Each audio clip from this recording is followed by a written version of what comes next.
Guards being killed was necessary. The boy was unfortunate. But we're a winning team. Rita melanjutkan part 2. Persiapkan diri Anda sebelum menonton. Polisi belum juga menemukan pelaku ataupun clue siapa yang membunuh anaknya. Namun ia memberikan beberapa list anggota mafia yang tersebar di kota tersebut. Akhirnya di bawah perintah EJ, Meke dan kawan-kawannya membantai para penjahat di kota demi mencari informasi terkait perampokan kemarin. Namun tak satu pun dari mereka yang berhasil menemukannya. Mereka pun terlihat putat saat melaporkan hal tersebut ke EJ. Mereka akhirnya kembali berusaha mencari sang pelaku. Dan kali ini mereka berhasil menginterogasi salah satu anggota mafia terbesar di kota. Setelah disiksa dan diancam istrinya akan dibunuh, pria itu pun akhirnya memberitahu kalau kemungkinan pelaku perampokan kemarin merupakan ulah dari mafia. Dengan julukan The Gash Brothers, saking ditakutinya mafia tersebut, pria ini bahkan memilih untuk dibunuh. Namun gilanya lagi, dibanding ketahuan mengadukan nama mereka, ternyata mafia sekelas Gash Brothers yang dianggap tak terkalahkan, tak ada apa-apanya di hadapan EJ. Salah satu markas bisnis mereka berhasil diporak-porandakan. Tapi tetap saja, ternyata mereka juga bukan pelaku perampokan kemarin. Norman, Mick sebagai bawahan terdekat EJ dengan hati-hati, akhirnya berusaha menyampaikan kalau usaha mereka semua ini telah sia-sia dan bisa saja akan menjadi bumerang bagi organisasi mereka suatu hari nanti. Mendengar nasihat itu, EJ pun diam-diam tanpa diketahui anggotanya memutuskan untuk mencoba mencari pembunuh putranya dengan cara menyamar sebagai pengamanan di sana. Ia meminta salah satu kenalannya bernama Tristy untuk membuatkannya identitas baru, yang akhirnya ia gunakan untuk melamar di Vertigo. Dan dari sini, jelaslah semua siapa sebenarnya Aji. Film pun kemudian menunjukkan beberapa orang mantan anggota militer yang sedang berkumpul, membahas tentang betapa membosankannya kehidupan mereka. Grup ini dipimpin oleh pria bernama Jackson, dan sejak pensiun dari militer, sehari-hari ia bekerja sebagai satpam di mall. Di tengah perbincangan, seorang anggota mereka yang sehari-hari bekerja sebagai kepala pengamanan, seorang pengusaha, bercerita kalau uang lemburnya belum juga dibayarkan. Setengah bercanda, ia mengatakan ingin merampok uang bosnya, tapi ternyata perkataan itu dianggap serius oleh teman-temannya. Dan akhirnya, mereka melakukan perampokan tersebut. Sayangnya hasil curian mereka tak sebanyak yang diharapkan. Dari sinilah akhirnya mereka mencoba mencari target yang lebih besar, dan tak lain adalah truk pengantar uang. Menggunakan koneksi orang dalam, mereka berhasil mengetahui pergerakan dari truk yang ingin mereka curi, dan dari sana, operasi berjalan dengan sangat lancar. Beberapa waktu kemudian, film pun menunjukkan, saat setelah pesta perayaan ulang tahun dari Jack, mereka kembali berkumpul, dan Jack kembali memberitahu anak buahnya kalau mereka akan ada proyek baru. Serta kali ini, truk pengantar uang yang mereka incar, nilainya 6 kali lipat dibanding yang kemarin. Tapi dari mana Jack bisa tahu semua ini? Ya dari orang dalam yang tak disebutkan namanya. Ia bilang, kalau orang dalam ini juga merupakan mantan anggotanya sewaktu di militer dahulu. Singkat cerita, setelah 6 minggu mereka planning dan latihan, akhirnya hari perampokan pun tiba. Mereka menyamar sebagai pekerja proyek. Kalau mereka inilah, yang dari sini sebenarnya sudah bisa kita tebak. Para perampok yang dicari-cari EJ selama ini. Pas hari kejadian itu, sebenarnya semua berjalan lancar, sesuai dengan rencana Jackson.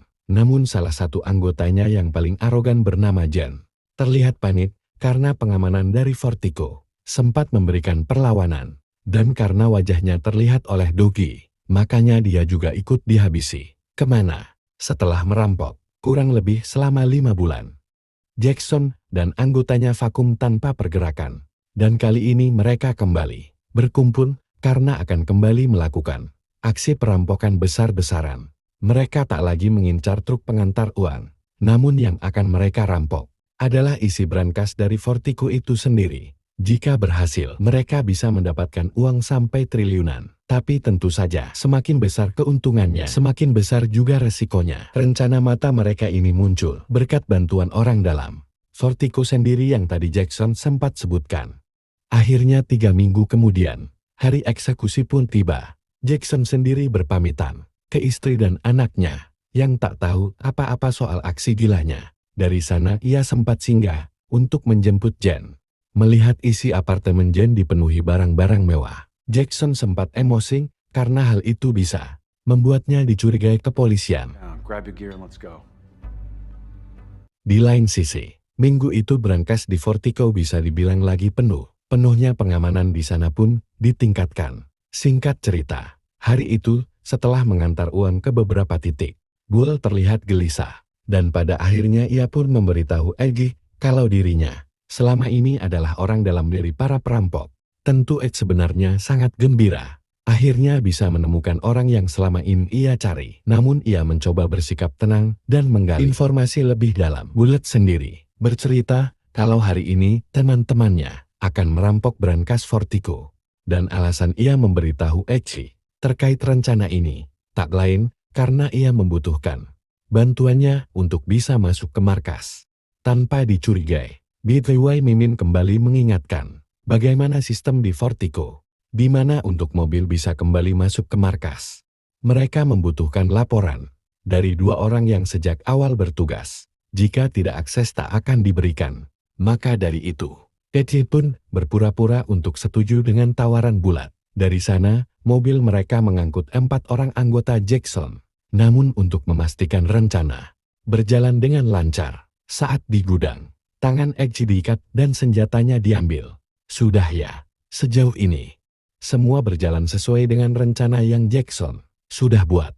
MOBE pun berhasil kembali ke markas tanpa dicurigai. Dan dari sana, mereka berhasil masuk ke brankas yang sedang dibuka. Sayangnya posisi tangan dan kaki Edge diikat. Sedangkan Bullet dan teman-temannya berpura-pura sedang ditawan demi bisa masuk ke ruang akses utama. Para penjaga di sana akhirnya terpaksa memberikan perlawanan, sekalipun Jackson dan kawan-kawan yang mengenakan pakaian anti peluru bukan berarti mereka sepenuhnya aman dari tembakan. Salah seorang di antara mereka pun tumbang, tapi misi berhasil agar mobil utama mereka bisa masuk ke markas, di mana pintu akses berhasil dibuka. Dan di saat mereka sibuk memindahkan uang, disitulah akhirnya Edge memulai aksinya.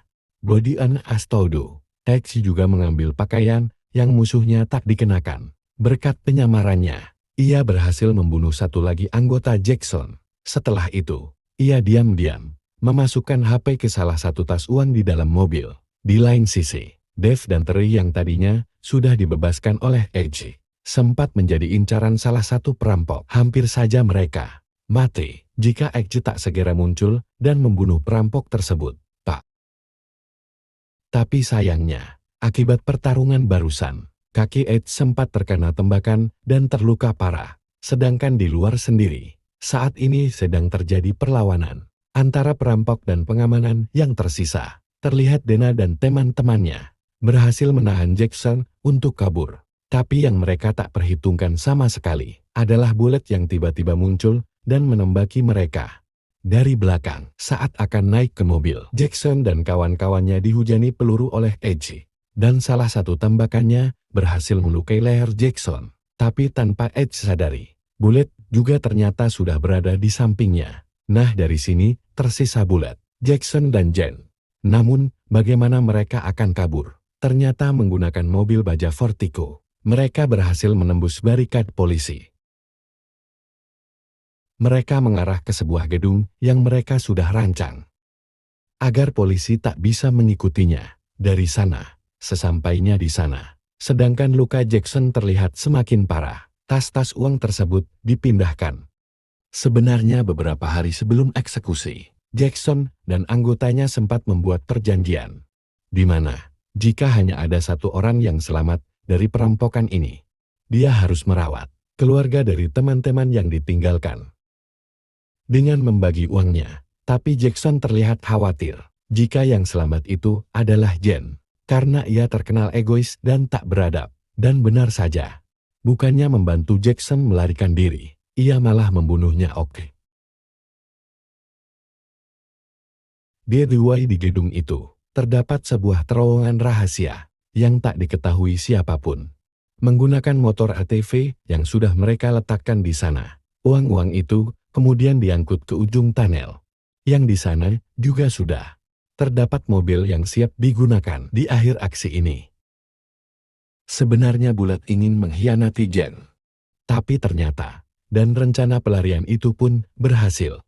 Tak satupun polisi yang berhasil melacak keberadaan Jen.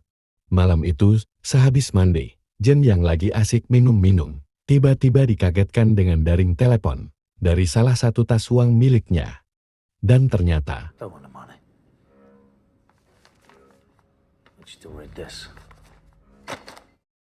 Jen mengira kalau Ece di sana karena ingin mengambil uangnya. Padahal Eke hanya ingin Jen membacakan sebuah berkas yang tak lain adalah hasil autopsi dari putranya terkait di mana saja peluru menembus tubuhnya hingga akhirnya meninggal. Dan dari sana, PJ pun memberikan balasan yang setimpal. Stop longs. Dan begitu keluar dari sana, pimpinan polisi yang kita lihat tadi telah menunggunya untuk mengangkut jasad Jen. Dan dengan begitu, film pun tamat.